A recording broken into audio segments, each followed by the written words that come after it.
Tapos, sinagot ko rin naman ang sarili ko. Alam mo, kung hindi mo to tinanggap, magsisisi ka.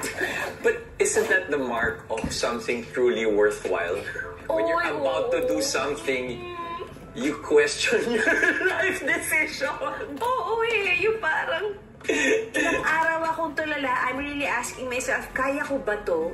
So, what else are we gonna do here? Just add na lang, turn the heat off, para lang hindi mag-curdle yung gata. Ilagay ko lang yung gata. Your freak out kwento. Siguro kung nag-sink in sa akin na competition, tapos unti-unting gumagapang sa akin yung takot ka ba, baka nag-back out ako. Kasi hindi, takot ako sa audience. Takot ako sa live audience. Yan ang greatest fear ko po talaga. Pero ang goal ko, ang mantra ko naman for this year is face your fears. Ang taray naman ng face your fear. Talaga ba? Achieve naman! Sabi mo, mag-English ka sa harap ni Gordon Ramsay, tapos makikipaglabang ka pa sa mga chefs. This is done. Ililipat ko na lang to dito, Bob, and then we'll bring this to Westgate because I invited sila Mommy, and gusto ko matikman ng team yung ginawa ko. There you go. There! Maraming makakatikim ng ating halo-halo today!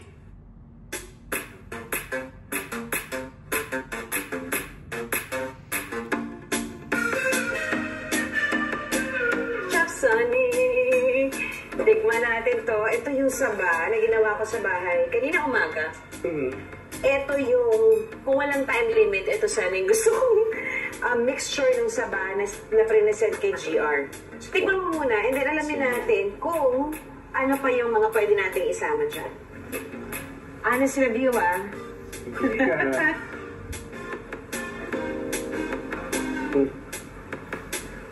Sarap. Walang galang. May cinnamon? May cinnamon. Tiglang cinnamon, tapos vanilla. Sarap. Parang gusto ko yan lang tsaka ice. Ito lang pwede na yan, pasok na yan. Tapos, coconut milk and evap yung yellow na ginamit ko. Pwede tayo maglagay ng kamote, nata, sago, bangka. Yun naman yung nilagay ko Okay. Sabihin natin 10 minutes ang meron tayo ngayon. Okay ba yun, Bob? Yep. Okay, sino magta-time ng 10 minutes sa amin? Ha? Really? You wanna get formally time? Ay, iniisip ko lang, parang kaya ba? Wait. Maglalabas ako ng timer. May Wait. dalawang... I need hungry diners. Hungry diners. Pipressure ka namin, chef, 10 minutes. Ayan na nga! Parang diner dash to.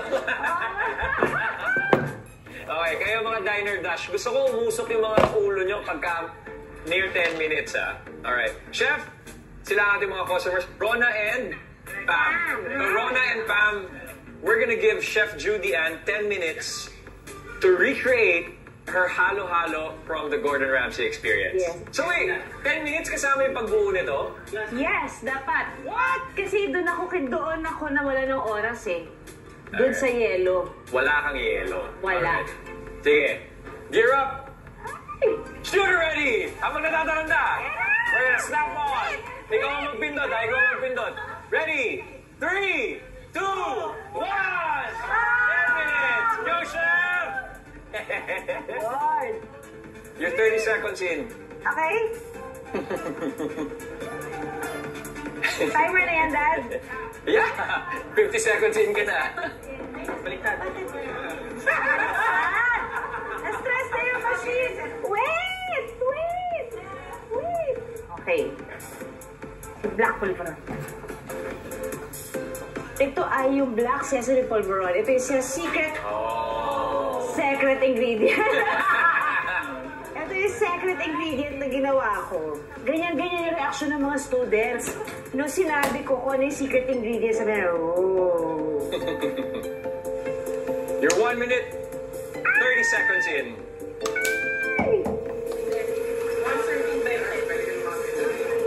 Well, ilang minutes na? Yeah. Kaya pwede to. Kaya to.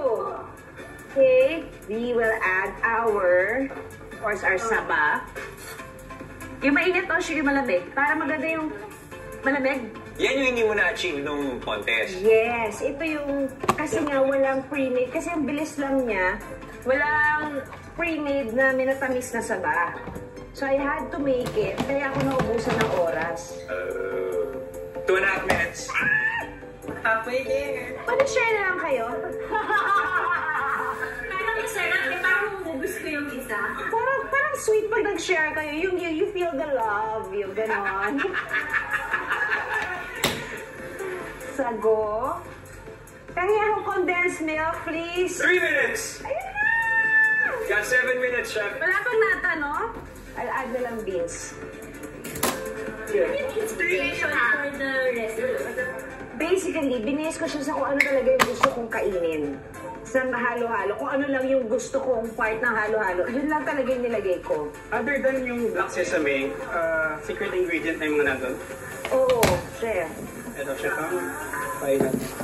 Okay na ba, chef? Yes. 4 minutes, 20 seconds. Ano na? Yeah. Hands up! Hands up! You got a second one. Go. 5 minutes. Second one. Wait a minute. Pwede nang tikman. 5 minutes left. Ayoko nga, pwede ko na ba? 5:01. You're on the clock. Ganito yung imig ko eh. Bakit pa ako kinakabahan sa inyo? Parang nanginginig ko yung kamay. Anong parang nanginginig talaga yung kamay ko? Ay, baka matapon. Ba't di mo binakla si Gordon Ramsay? Hindi na ba English ng bakla? Hindi ko alam paano sa bakla yun eh. Napakasuryal. Oh my gosh. Parang akala ko pinaprank ako na hindi ko maintindihan. Tapos parang feeling ko nasa game show talaga ako. Pero Big yung guy, no? a big guy. Tapos in fairness, malambot ang kamay ah. Malambot ang kamay. Hindi ko nagselos. Nainggit ako. Dapat nahawakan ko rin. Ano yung isa ko nilagay? 7 minutes, Chef. You got 3 minutes left to complete that. Okay, etong isa, lalagyan ko ng cheese. And then, sabihin niyo sa akin kung ano yung mas okay, yung may cheese o wala. 9 minutes. Okay! Here we go. Okay. Ayan na. Go ahead. Timer stops now. So, without muna. Dapat timer din po kailan yung Ha? Yung mix, like halal. Kasi natikman lang